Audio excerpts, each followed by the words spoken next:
Surrey Council has voted to stick with the RCMP, but the saga over policing in the city is far from over tonight. Council's decision to scrap the transition to a municipal force comes after years of back and forth, leaving taxpayers on the hook. But it still needs the province's approval. CTV's Abigail Turner begins our coverage. The Police Act is very clear that it is the choice of the city to choose their police department. We chose to stay with the RCMP. Surrey Mayor Brenda Locke announcing her council's decision to stop the transition to a municipal police force. The final vote comes more than a month since the province delivered its report recommending to continue with the move to a city police force. We had a unredacted report that we signed DNAs for, so we took all of that information into consideration, and it reaffirmed what we had thought back in December. Locke believes keeping the RCMP is the best option for taxpayers, despite the binding conditions the province laid out should it revert back, including not hiring RCMP officers from other jurisdictions to work in Surrey. But that doesn't concern the RCMP after it says a key operational change was made. The biggest structural change that was made in January of this year is if you're coming from British Columbia, you're coming back to British Columbia if that's what you want to do.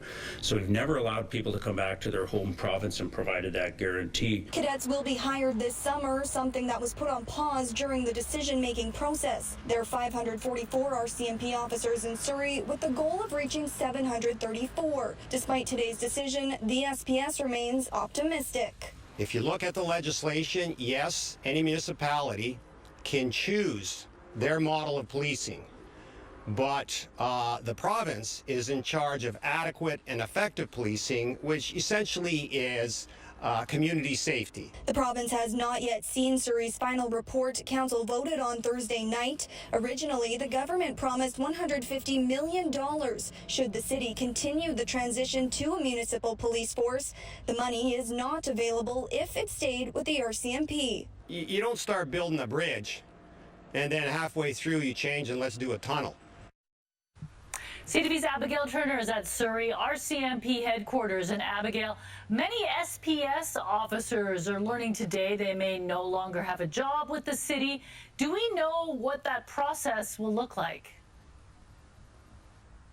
Well, mi-jung, RCMP say they have extended the offer to our SPS members, saying they can work here at RCMP headquarters with the same position and with the same hours. No word on how many exactly will move to the RCMP as of yet. As for Mayor Brenda Locke, she's telling us that she couldn't put a dollar figure on how much it would cost taxpayers to make the switch, only saying it would be about millions of dollars in severance pay to SPS members. Mi-jung. Abigail Turner reporting for us live tonight from Surrey. Thanks, Abigail.